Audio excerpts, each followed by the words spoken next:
Hey everybody, my name's Seth, and today I want to ramble about co-rulers. Now I know there's some pretty big debate out there about do co-rulers even exist and who are the real rulers of signs to begin with and yada yada yada. And I mean that's fun and it's fun to experience and to argue about and break ground and all that good shit. But I want to talk about what we have established in Western astrology as of now and how to understand it as of now. Now, there are three signs that have co rulers, and that's Scorpio, Aquarius, and Pisces. Now, I would argue that these are some of the most complicated signs we have: Scorpio, Aquarius, and Pisces. And I think, whatever way you want to look at it, either they're so complicated that they need two rulers, or they're so complicated because they have two rulers. I think there is some connection between these two. Scorpio has Pluto and Mars. I think they work together to create this sort of sign, or vice versa, whatever way. But I think Mars is that idea of having that passion, that stirring of passion, that idea of wanting to grow, wanting to be more, wanting to be better, wanting to find more, wanting to really experience a new level of something. The idea of something's not quite good enough, I want to achieve higher. And then you add Pluto to the mix, and that passion turns to brooding. And that drive for more becomes a thirst for power. And the idea of self protection needs to come in because Scorpio understands that they need to fight for what they need. They need to fight for what they want. That comes from Mars. But the idea that they know they cannot take on the world, they understand their own weaknesses, is coming from Pluto. So they want to minimize the fight, but maximize their protection. And that's them being worked together, creating this Scorpio persona. And whatever ways that you can think of Mars and whatever ways that you can think of Pluto, when you put them together, it will make sense for Scorpio. Do that natural word association. What do you think of when you think of Mars? What do you think of when you think of Pluto? Put those things together. And you will get some sense of Scorpio. And then when you break them apart, it really makes sense for how that psyche works. The drive and really the reality when you look at Mars and Pluto. Now, with Aquarius, you see Uranus and Saturn. Uranus is sort of this erratic energy. It's this connection. I think it's really like a circuit, and it brings in new information from far beyond, things that how and why are they so inspired to do something so unique, and then it turns it into something that can be enriching and electrifying for everyone else around them. How an Aquarius can excite you, how their ideas can be perceived as exciting in the first place. Not only is it something coming from out of nowhere, but it's something coming from out of nowhere that's exciting and that is new and revolutionary and that can do something. It's the idea of real potential. Real potential coming from something that can be huge and revolutionary. But Uranus is also the planet of chaos. These things have no direction, have no rhyme or reason. If Aquarius was just ruled by Uranus, I don't think they would have the reputation that they have.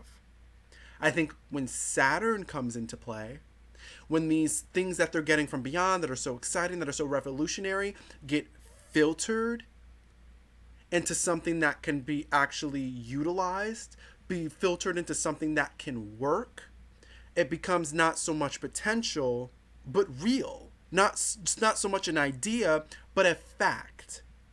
That's what makes an Aquarius an Aquarius. They can take these revolutionary ideas, they can take these manic and crazy things, this crazy energy, and ground it, and find a way to present it, and find a way to make it work for the reality of the world. It's the idea of the light bulb. Who would give a fuck about the light bulb if we didn't have a way to install it in every home? If we didn't have a way to figure out a system for how it's going to work, and how do you turn it on and off, and how do you do this, and how do you do that? There's a lot of questions that need to be answered when you have an idea like, I can create light without fire. That's Uranus and Saturn working together. Ultimately, that's Aquarius. It's taking that radical idea and adding in the reality of making that idea possible. It's taking possibility and turning it into something real. That's what you get. And it's really, that's what you kind of find with Aquarius. Is that idea that they take these ideas and they can do something with them. They can workshop, and they have no fear of failing. And if anything, they embrace it. It gives them the opportunity to utilize that Saturn influence.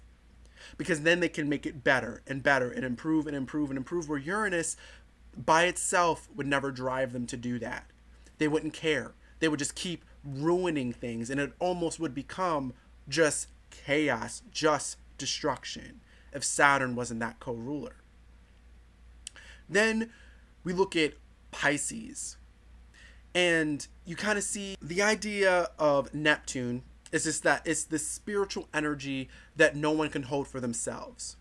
Whenever, wherever, and whenever Neptune is involved in something, you are always the catalyst. It is never about you. You do not exist. You are just a part of the great everything. And Neptune is using you as a vessel to project and accept what it's giving out. You know what I mean? And that's a lot of responsibility. And that's just a fucking lot. And you kind of see where that deepness of Pisces come from. That wisdom where it's just like, this is more than just wisdom. This is something like, you're not from here, are you? Like, you know what I mean? It's you're not understanding them. You're not understanding the Pisces person. You're understanding Pisces energy. There's no other energy that can match Neptune. That's what you're feeling. That's what you're getting. Now, the idea of wisdom, the idea that you're getting it, the idea that this Pisces are usually successful, even though from the outside world, when you're looking at it from this like Saturn lens, they don't deserve it. They're not anything special. Jupiter is what's making sure you hear them. Jupiter is putting it up on a platform and saying, this is Neptune. You need to understand this. You need to be taught, and you need to teach. Neptune would kind of be directionless without Jupiter. And Pisces would kind of be good for nothing without Jupiter. If they were just ruled by Neptune, if Jupiter wasn't their co-ruler, think of that. Half of what Pisces is known for comes from Jupiter, not just Neptune. The idea of wisdom, the idea that they are healing other people. Neptune heals. It just does it. Jupiter gives it a direction. Jupiter tells you where you need to be healed. Jupiter heals you and then makes sure that it lasts. So you're not having to be next to this Pisces to feel okay 24/7. Jupiter is what made it so that Pisces healed you. Now the experience is over. You are healed. You would need to just kind of be there and be next to them. And it would have to be like you walking around with a portable furnace to stay warm if it was just Neptune. And then really that Pisces would really just be a necessity for other people. They would really be used if they didn't have Jupiter to protect them and to give them their own guidance, because Neptune will not guide you. Jupiter will guide you. And And that's kind of my own take on it. I just got really into it. But that's kind of like my own take. That's my take on the co-rulers and their importance when you're looking at the signs, just as it is established today within Western astrology. And how I interpret it, and how I really interpret the signs and the co-rulers and all that good stuff as it is today. Hey everybody, just want to say thank you for watching my video until the end. So if you liked it, share it. Like my page on Facebook, follow me on Twitter.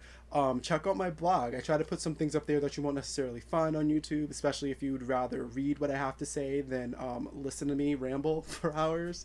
I'm really appreciative of your support and watching videos, and especially watching them until the end. And, you know, really supporting my work and supporting what I'm putting out there, because I take this very seriously and I really enjoy it, and I enjoy talking to you guys, and I enjoy engaging in this, and I enjoy just doing astrology and finding people who find just as much passion in it as I do. But check out what I have to offer. I definitely do it for you guys. So yeah, thanks again for watching, you guys.